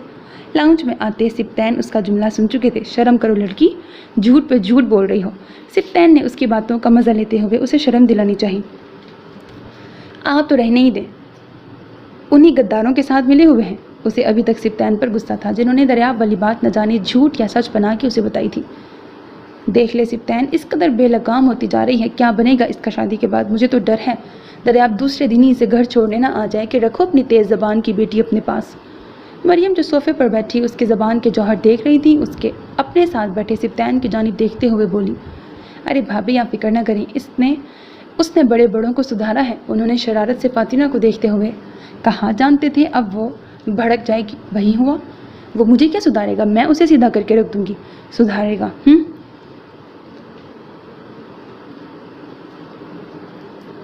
آپ کے اس دریاب کی وجہ سے آپ کی اور میری کسی دن بڑی زبردست لڑائی ہونے والی ہے۔ اس نے سبطین کو وارن کیا۔ اسی لمحے اس کے موبائل پر دریاب کی کال آ گئی۔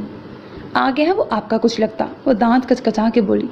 ہاں تو اندر بلا لو، میں بھی مل لوں گی اس سے، کتنے دنوں سے میں نے اپنے بچے کو نہیں دیکھا۔ مریم کے محبت بھرے لہجے پر وہ سر سے پاؤں تک جل کے رہ گئی۔ ایسا نہ کریں، آپ بھی ساتھ ہی چلیں، بچے سے اچھی طرح مل لینا، فاتنہ نے چڑ کے کہا۔ تو بکواس بند کر لے اپنی، مریم اسے ڈپٹتے ہوئے بولی۔ جاؤں یا بچے کو اندر بلا کر دم لیں گی؟ فاتنہ پھر سے بولی۔ سبطین اتنی دیر میں باہر جا چکے تھے، انہیں ڈر تھا کہ اگر مریم باہر کی جانب چلی گئیں اور گاڑی میں باقی سب کو دیکھ لیا تو ان کا سارا پلان خراب کر دیں گی۔ جس تیزی سے تیری زبان چلتی ہے مجھے ڈر ہے فاتح، جس دن تیری رخصتی ہونی ہے اس دن بھی تو جوتی کھا کے ہی رخصت ہوگی۔ مریم اس کی باتوں پر سر پکڑے بیٹھی تھی۔ اندر آتا دریاب مسکراہٹ چھپائے مریم کے سامنے آ کر سلام کرتا ہوا جھکا، مگر جس انداز سے اس نے فاتنہ کو ایک نظر دیکھا وہ جان گئی کہ مریم کے اعلیٰ خیالات سن چکا ہے۔ چلیں، یہ ہے آپ کا بیگ۔ اس نے ایک نظر پھر سے خاموش بیٹھی فاتنہ کو دیکھا جس نے اس کے سلام کا جواب نہیں دیا تھا، اور مریم کا دل کیا ابھی کے ابھی جوتی سے اس کی توازے کر دے۔ بچے سلام کیا ہے تجھے؟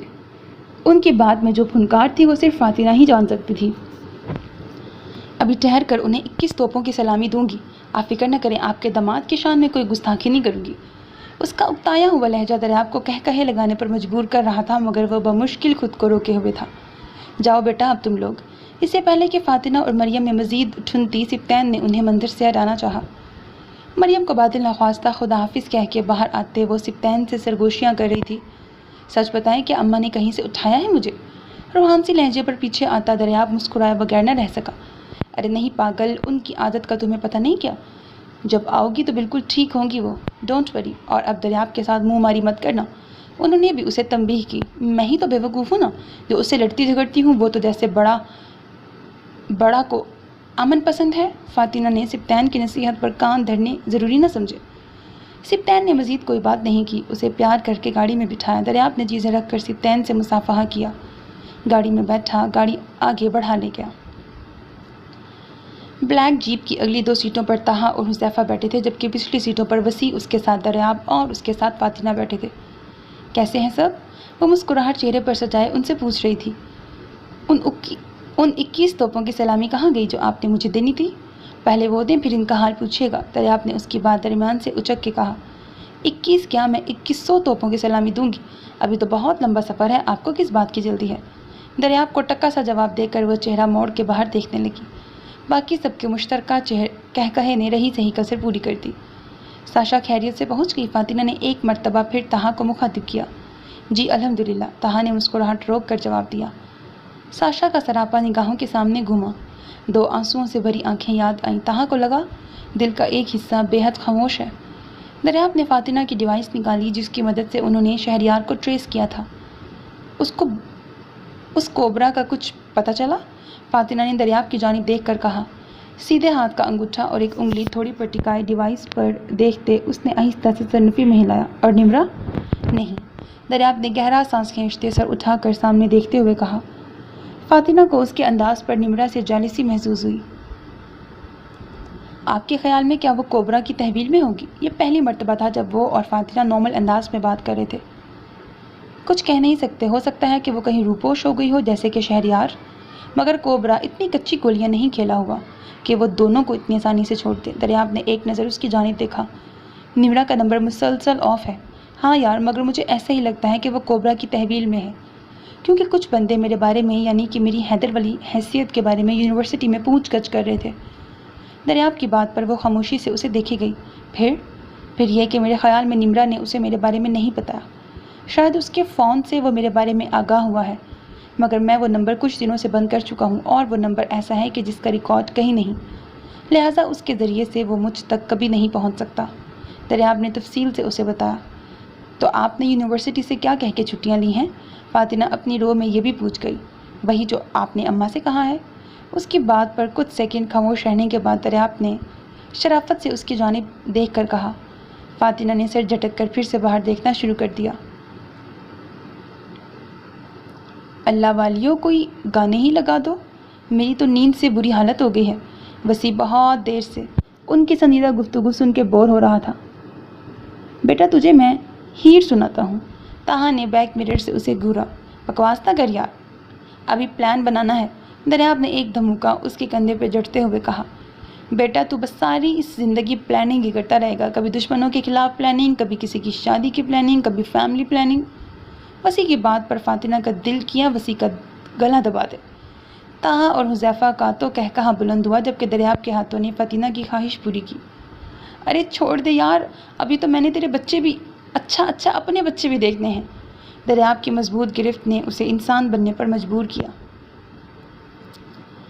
لاہور سے وہ سیدھا پہلے اسلام آباد پہنچے۔ یہاں پہلے سے دریافت نے ایک میس میں کچھ دیر ٹھہرنے کا انتظام کیا ہوا تھا۔ مسلسل ڈرائیو مشکل ہو جانی تھی، کیونکہ جس جگہ شہریار ٹھہرا تھا اس تک پہنچنے میں بھی انہیں بہت سے اونچے نیچے راستوں سے گزرنا تھا، لہٰذا انہوں نے یہی بہتر سمجھا کہ کچھ دیر یہاں پر ریسٹ کر لیا جائے۔ عام طور پر لوگ کم سے کم بھی 4 گھنٹوں میں لاہور سے اسلام آباد پہنچتے ہیں، لیکن تاہا انہیں 3 گھنٹوں میں لاہور سے اسلام آباد لے آیا تھا۔ میس کے اندر گاڑی لے جا کر وہ سب جیپ سے نیچے اترے۔ 6:30 بجے کا وقت ہو رہا تھا۔ وہاں کے کچھ جوان پہلے سے ہی ان کے انتظار میں تھے۔ ان کے اترتے ہی وہ الرٹ ہوئے۔ دریافت کو دیکھتے ہی انہوں نے سلوٹ کیا۔ یا اللہ، یہاں بھی لوگ اسے جانتے ہیں۔ فاطمہ سب دیکھ کر حیران ہوئی۔ ان کی رہنمائی کرتے ہوئے وہ انہیں کچھ کمروں کی طرف لے گئے جہاں وہ بآسانی کچھ دیر گزار سکتے تھے۔ ان سب نے وضو کر کے سب سے پہلے نماز ادا کی۔ ایک کمرے میں وسیع، تاہا اور حذیفہ تھے، جبکہ دوسرے کمرے میں دریافت فاطمہ کو چھوڑ کر واپس انہی سب کے پاس آ گیا۔ نماز سے جو ہی وہ لوگ فارغ ہوئے، بہترین ناشتہ ان کے لیے آ چکا تھا۔ دریافت فاطمہ کے کمرے کی جانب گیا، دروازہ نوک کیا، اجازت ملنے پر اندر سر کیا۔ فاطمہ بیڈ پر ٹانگیں لمبی کر کے بیٹھی ہوئی تھی۔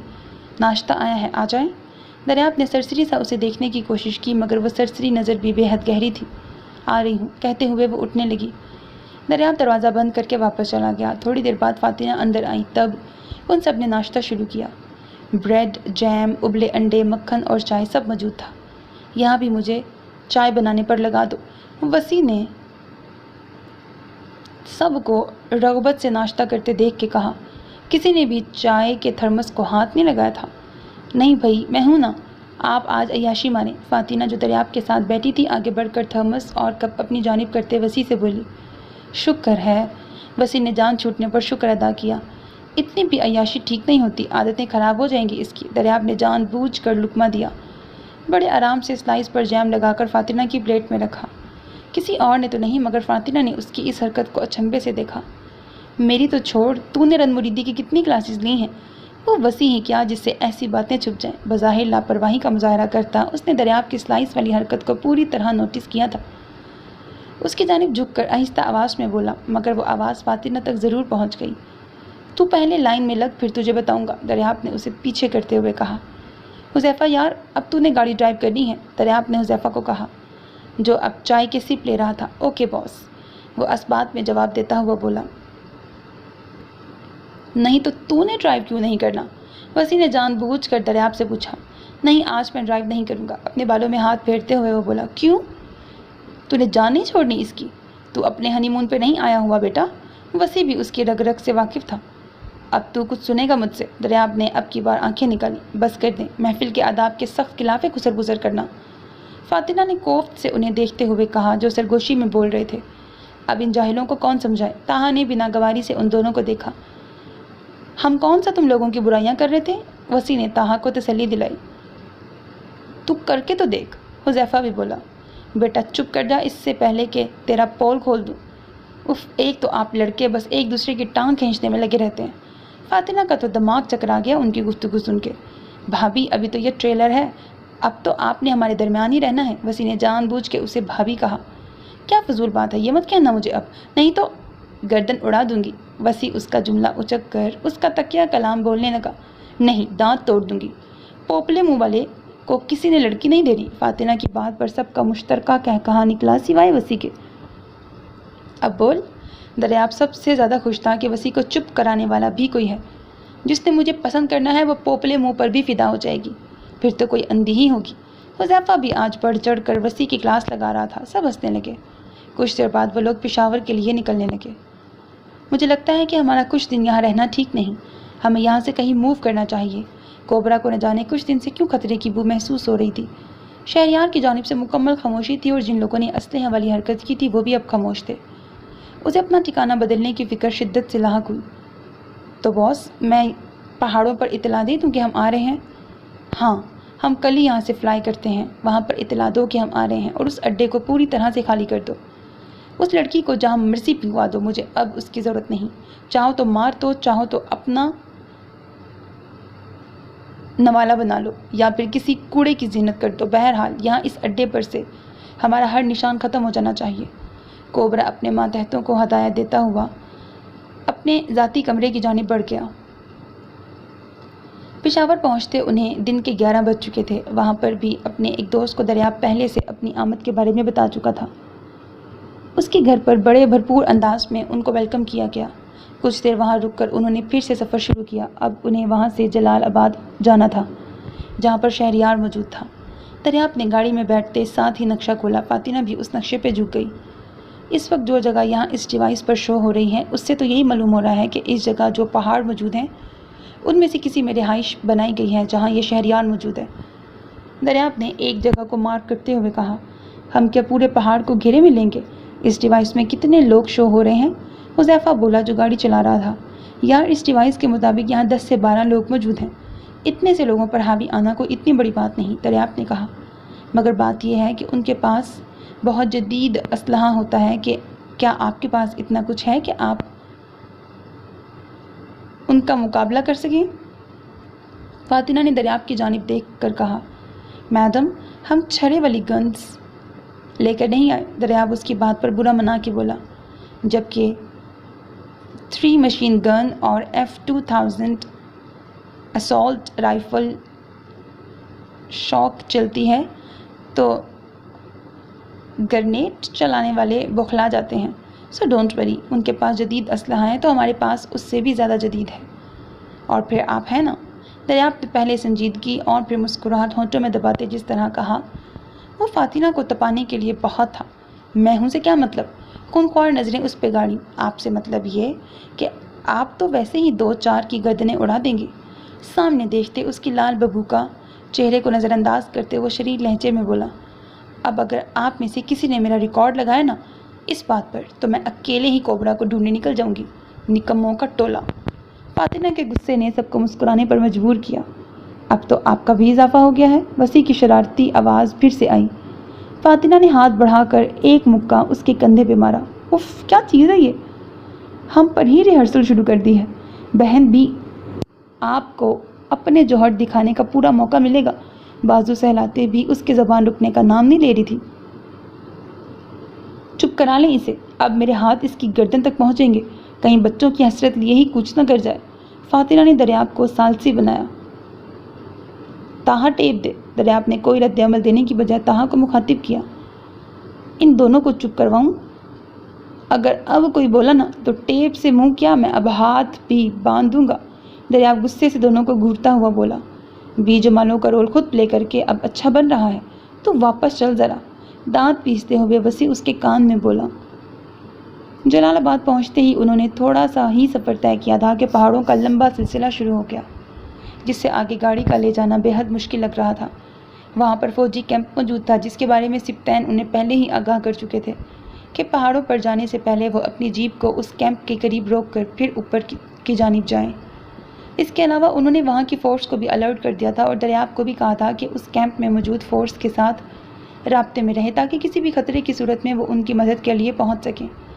دریافت نے ان سب کو ضروری سامان اپنے ساتھ رکھنے کا کہا، جس میں بیگس تھے، کچھ کھانے پینے کا سامان، پانی کی بوتلیں، فرسٹ ایڈ کا سامان اور بہت سی گنز اور حتیٰ کہ بامبس وغیرہ ساتھ رکھے، کچھ آنسو گیس کے اور کچھ ٹائم بامبس۔ پہاڑ کی چوٹی پر چڑھنے سے پہلے دریافت نے ان سب کی جانب دیکھا۔ ابھی بھی آپ میں سے کوئی ایسا جو یہ سمجھتا ہو کہ وہ اس مشن کے لیے اہل نہیں، یا پھر پکڑے جانے یا مارے جانے کا خوف ہو، تو وہ وہیں سے واپس جا سکتا ہے۔ اس وقت وہ ان کا دوست نہیں، صرف لیڈر تھا۔ سب نے یک زبان ہو کر نہیں کہا۔ اور آپ؟ اب اس کا رخ فاتنہ کی جانب تھا۔ یہ پہلا مشن تھا جس میں وہ کسی لڑکی کو بھی لیڈ کر رہا تھا، اور وہ لڑکی بھی کوئی اور نہیں، اس کی اپنی بیوی۔ مگر اس وقت ان سب کا آپ سے رشتہ صرف اس ملک کے جانصاروں کا تھا۔ باقی سب حقیقتیں اور رشتے اس وقت ان کے لیے بے معنی تھے۔ میں نے بہت عرصہ پہلے یہ تہیہ کیا تھا کہ میرے جسم کا ایک ایک حصہ، حتیٰ کہ میری سانس بھی، ان آزاد فضاؤں کی مقروض ہے۔ جب اس مٹی کو ضرورت ہوئی، میں وہ قرض پوری جانفشانی سے لوٹاؤں گی۔ فاتنہ کے لہجے کی سچائی کا تو اب وہ بھی قائل ہو گیا تھا۔ کچھ تو تھا اس لڑکی سے جڑا جس نے اسے عام لڑکیوں سے ہٹا کر اتنا نڈر بنا دیا تھا۔ اس سب نے فضاؤں میں اللہ اکبر کا نعرہ بلند کیا اور آگے پیچھے پہاڑوں پر چل دیے۔ ان سب کی کوشش یہی تھی کہ فاتنہ کو درمیان میں رکھا جائے۔ آخر میں کتنے دن یہاں رہوں گا؟ یہ نہ ہو کہ تم لوگوں سے مدد لینے کے چکر میں جو بچ کر یہاں آیا ہوں، اتنا ڈیلے ہونے پر کوبرا کے ہاتھ لگی جاؤں۔ شہریار کو اپنے دوست کے ہاں جلال آباد میں ان اونچے اونچے پہاڑوں کے درمیان رہتے 4 دن سے زائد ہو چکے تھے، مگر کوئی ایسا حساب نہیں بن پا رہا تھا کہ وہ اسے وہاں سے بارڈر کراس کروا کر کابل کی طرف نکلوا دیتے۔ یار، تمہیں بتایا بھی تھا کہ آج کل بارڈر پر بہت سخت چیکنگ شروع ہو چکی ہے۔ ذرا سی بھی گڑبڑ نظر آتی ہے تو فوجی سیکنڈ کی دیر لگائے بغیر ایسی جگہ پہنچاتے ہیں جہاں کوئی ہمارا نشان بھی نہیں ڈھونڈ سکے گا۔ تم کیوں پریشان ہو؟ ہمارے پاس تم محفوظ ہو، بالکل کوئی تمہارے گھر تک نہیں پہنچ سکتا۔ ان پہاڑوں کی ساخت اس انداز میں بنی ہوئی ہے کہ کسی کو گمان تک نہیں ہو سکتا کہ کسی بھی پہاڑ کے اندر کوئی رہائشی جگہ بنائی ہوئی ہے۔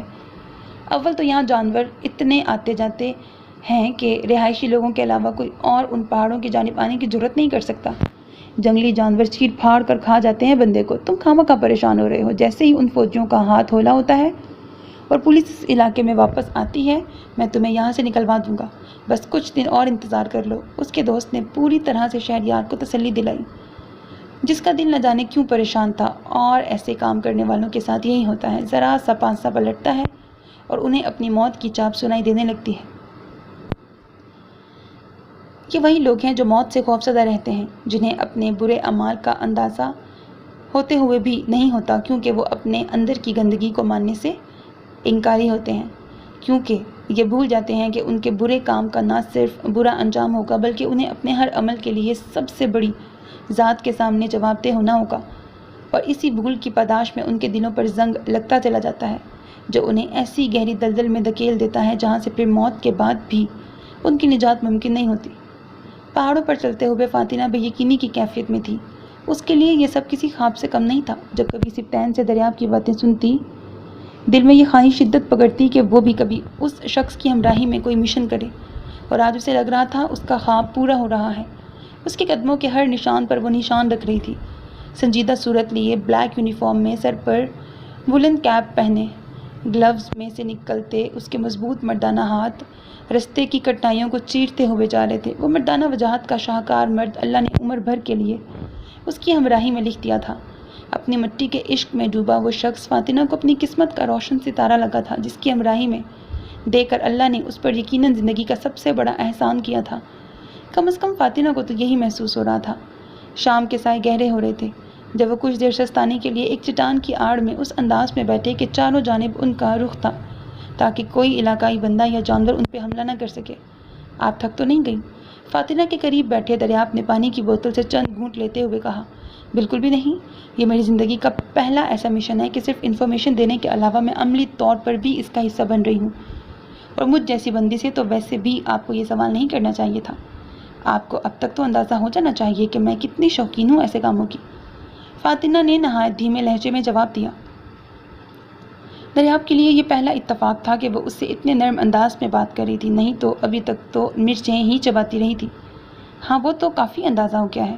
ابھی وہ بات کر ہی رہے تھے کہ موسم جو کافی دیر سے خراب ہو رہا تھا آخر کار طوفانی بارش کی صورت میں برس پڑا۔ وہ سب پہاڑ کی اور میں ہو گئے۔ پہاڑ چھوٹا سا غار نما تھا کہ جس میں وہ سب آسانی سے بیٹھ گئے، بارش سے بھی بچ گئے۔ اب کیا کریں؟ حذیفہ نے تشویش سے کہا۔ ابھی کچھ دیر انتظار کرتے ہیں کیونکہ ان پتھروں پر بارش کی وجہ سے بہت پھسلن ہو جاتی ہے۔ ہمارا چلنا اور توازن برقرار رکھنا بہت مشکل ہو جائے گا، اور ویسے بھی ان لوگوں کی نقل و حرکت سے ایسا معلوم نہیں ہو رہا کہ وہ لوگ یہاں سے کہیں نکل بھاگیں گے۔ دریاب نے بارش کی بوچھاڑ کو دیکھتے ہوئے کہا۔ سب نے موٹی جیکٹس اور سویٹرز پہن رکھے تھے جس کے سبب وہ بارش کے ساتھ چلنے والی ٹھنڈی ہوا کی ٹھنڈک سے محفوظ تھے۔ رات تک بارش کی رفتار میں کمی نہیں آئی، جس کی وجہ سے انہوں نے یہی پلان کیا کہ بارش رات میں جب بھی رکے گی وہ کچھ دیر بعد چل پڑیں گے۔ تھوڑی دیر ریسٹ لے لو، جب بارش رکے گی میں اٹھا دوں گا۔ دریاب نے اپنے مخصوص گمبھیر لہجے میں ان سب کو مخاطب کیا۔ فاطمہ کو وہ کہیں سے اسے چڑھانے والا دریاب نہیں لگ رہا تھا۔ آج اسے دریاب میں وہی جھلک نظر آ رہی تھی تو اس کے ذہن میں دریاب کو دیکھے بنا اس کا خاکہ بنتے ہوئے بنتی تھی۔ ان سب نے اسمات میں سر ہلایا۔ غار میں اتنی جگہ موجود تھی کہ وہ تینوں بآسانی تھوڑی جگہ پر لیٹ گئے۔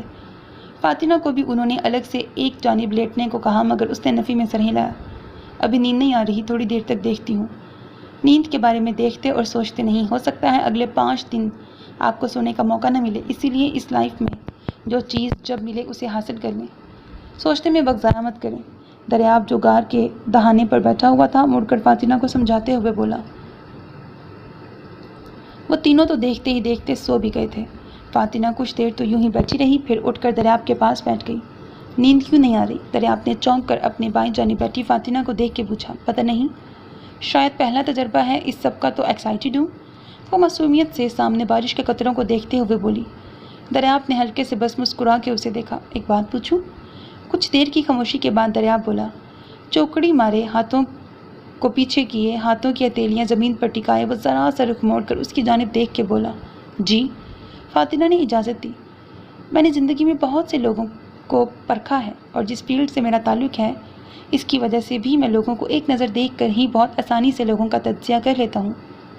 آپ ہمیشہ سے مجھے نڈر لگیں اور لڑکیوں میں ایسی خصوصیت کوئی عام سی بات نہیں، مگر مجھے ایسا کیوں لگتا ہے کہ اس فاطمہ کے پیچھے کوئی ایسے حالات ہیں جنہوں نے اسے اتنا بے خوف بنا دیا۔ لڑکیاں ہم لوگوں کو سراہتی ضرور ہیں مگر کوئی ہم جیسا بننے کی آرزو نہیں کرتا۔ کیا ہمارے تعلق میں اتنی گنجائش ہے کہ میں آپ کی شخصیت کے اس حصے کو جان سکوں جو آپ نے سب سے چھپا رکھا ہے؟ دریاب دھیمے انداز میں نہ جانے اس کے کن کن زخموں کو ادھیڑ گیا تھا، جبکہ سامنے فاطمہ کی جرت اور حوصلہ ختم تھا اس پر۔ ہاں، آپ کا اندازہ بالکل صحیح ہے۔ میں ہمیشہ سے ایسی نہیں تھی، نہ ہی مجھے ایجنٹس سے کوئی خاص لگاؤ تھا، مگر بابا اور میرے بھائی زکا کی وفات جس انداز سے ہوئی اس نے مجھے نڈر اور بے خوف بنا دیا۔ میرے بابا جج تھے، بہت کم عمری میں ان کی ذہانت اور قابلیت کے سبب انہیں یہ عہدہ مل گیا۔ میں نے زندگی میں بہت سے لوگ دیکھے ہیں جو یہ کہتے ہیں کہ ہم اللہ کے سوا کسی سے نہیں ڈرتے، مگر جب بات ان کے اپنے پیاروں پر آتی ہے تو وہ خوفزدہ بھی ہوتے ہیں اور اپنی قدروں سے پھر جانے والے بھی ہوتے ہیں۔ مگر بابا وہ واحد شخصیت ہیں جنہوں نے اپنی اولاد پر تکلیف آنے کے بعد بھی حق اور سچ کا ساتھ نہیں چھوڑا تھا۔ یہ تب کی بات ہے جب میں میٹرک میں تھی۔ بابا کسی کیس کو ڈیل کر رہے تھے جس میں کچھ دہشت گردوں کو پھانسی کی سزا سنانی تھی اور بابا پر حکومت کے لوگ پریشر ڈال رہے تھے کہ ان کی عمر قید کی سزا سنا دے مگر پھانسی کی نہیں۔ میرے بابا نے کسی کو بھی خاطر میں لائے بغیر 1 ہفتے کے اندر اندر فیصلہ سنانا تھا۔ اس ہفتے کے شروع ہوتے ہی جب بابا دھمکیوں سے نہیں مانے تب میری گاڑی پر فائرنگ ہوئی۔ میں اس وقت ڈرائیور کے ساتھ اسکول سے گھر واپس آ رہی تھی۔ ان لوگوں کا مقصد مجھے مارنا نہیں تھا، بس بابا کو دھمکانا تھا۔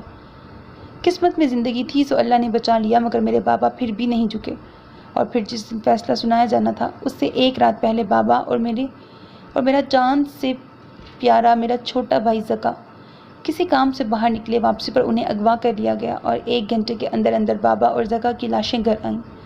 بابا کے سینے پر گولیاں ماری گئی تھی جبکہ میرے بھائی فاطمہ نے رک کر گہرا گہرا سانس خارج کیا۔ اس کے سینے پر خنجروں سے بے دردی سے وار کیے گئے تھے۔ اماں کو تو آج تک اس بات کا نہیں پتا، کیونکہ جب چاچو اسے گھر لائے تھے تب انہوں نے پوری طرح اسے کپڑے میں لپیٹا ہوا تھا، مگر میں ان کی باتیں سن چکی تھی۔ ان دونوں کے چلے جانے کے بعد مجھے لگا میں پاگل ہو جاؤں گی۔ زکا کا معصوم چہرہ بار بار میری نظروں کے سامنے آتا۔ کس بے دردی سے ان وحشیوں نے میرے معصوم بھائی کو مارا ہوگا، اس نے کتنی تکلیف سہی ہوگی۔ بس یہ خیال دن رات مجھے چین نہیں لینے دیتا تھا۔ میری حالت اتنی بری ہو گئی تھی کہ مجھے فٹس تک پڑنے لگ گئے تھے۔ میں سارا دن زکا کے کمرے میں بیٹھ کر اس کی ایک ایک چیز کو ہاتھوں میں لے کر بس روتی رہتی۔ اور پھر وہ آخری رات، اس رات میں بہت روئی۔ میں نے اللہ سے بہت دعائیں مانگی کہ وہ مجھے کسی طرح صبر اور سکون دے دے۔ مجھے لگتا تھا کہ اگر میری یہی حالت رہی تو میرا دل کسی دن پھٹ جائے گا۔ اس رات میں جائے نماز پر بیٹھ کر روتے روتے اللہ سے دعائیں کرتے کرتے سو گئی، اور پھر خواب میں مجھے زکا نے ایک شرٹ پکڑائی، بالکل ویسی ہی جیسی آج ہم نے پہن رکھی ہے، سیکرٹ ایجنٹس کی مخصوص شرٹ۔ میں وہ الفاظ ساری زندگی نہیں بھول سکتی جو وہ شرٹ دیتے وقت زکا نے مجھے کہے تھے۔ آپی، اس ملک میں ایک زکا نہیں تھا، میرے جیسے بہت سے زکا ہیں جنہیں تمہاری ضرورت ہے، بس تم یہ پہن کر ان دشمنوں کے آگے ڈٹ جاؤ اور ان سب کو بچا لو۔ جب میری آنکھ کھلی تو بس ایک ہی عزم تھا میرے اندر کہ مجھے سیکرٹ ایجنٹ بننا ہے۔ پھر اگلے دن چاچو سے ایک لمبی بحث ہوئی۔ ان کے نزدیک میں اس جاب کی سختیوں کو برداشت کرنے کے قابل نہیں تھی۔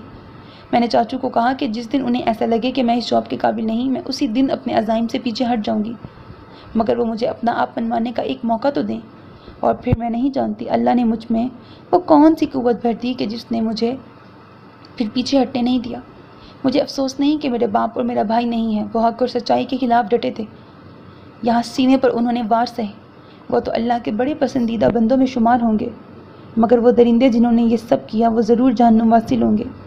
میں کیوں نہ ایسے لوگوں کے خلاف کھڑی ہوتی جنہوں نے ہمارے گھر کو ان وحشی اور درندوں کے لیے اجاڑا جنہیں انسان تک کہنا انسانیت کی تذلیل ہے۔ یہ لوگ صرف درندے ہیں، میں تو ان کو جانور بھی نہیں کہوں گی کہ جانوروں کو بھی درد اور تکلیف محسوس ہوتی ہے، لیکن یہ وہ درندے ہیں جن کے دماغ صرف لوگوں کو اذیت دے کے خوش ہوتے ہیں۔ بس میں جہاں جہاں مجھ سے ممکن ہو سکا انہیں ختم کروں گی۔ فاطمہ بولتی چلی گئی۔ آخر میں آنکھوں میں ٹھہرنے والے قطرے کو اس نے آہستگی سے انگلی کی پوٹ سے صاف کیا۔ دریاب دنگ تھا اس باہمت لڑکی کو دیکھ کر۔ وہ خود پر بیتے جانے والی داستان کو اس قدر ہمت سے سنا رہی تھی جسے صرف سن کر ہی دریاب کے رونگٹے کھڑے ہو گئے تھے۔ اپنے پیاروں کی تکلیف اور اذیت میں دیکھنا بہت مشکل ہے، اور پھر اس طرح دریاب نے یکلخت ہاتھ بڑھا کر اسے اپنے بازو کے حصار میں لے کر اپنے ساتھ لگا لیا۔ اللہ نے اس کے لیے اس کی صاف نیتی اور زندگی کو اللہ کے حکم کے مطابق گزارنے کا انعام اس لڑکی کی صورت میں دے کر اسے مالا مال کر دیا تھا۔ ارے میں بہت ہمت والی ہوں، آپ پریشان نہ ہوں، ایموشنل ٹائپ کی بندی نہیں ہوں۔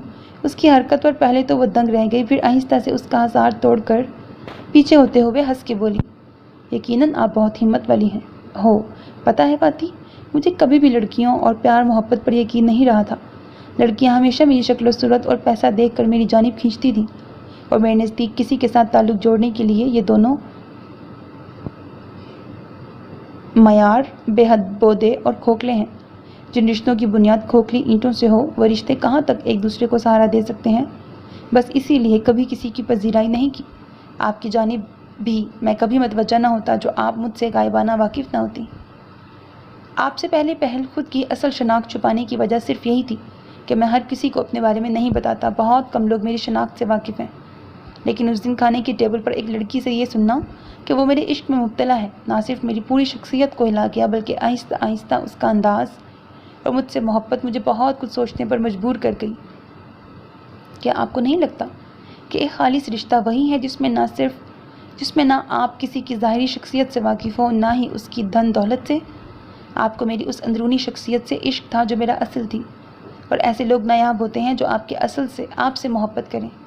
تو ایسے نایاب شخص کو میں کیسے گنوا دیتا؟ مجھے آپ کے عشق سے عشق ہو گیا، اور پھر اماں کے بیمار پڑنے سے ایک رات پہلے ہی میں نے سر سے آپ کو ہمیشہ کے لیے اپنی زندگی کو ایسے پاکیزہ ساتھی کے ساتھ سے سجائے رکھنے کی درخواست کی، اور اللہ نے بھی ہمیں ملانے کی ٹھان لی۔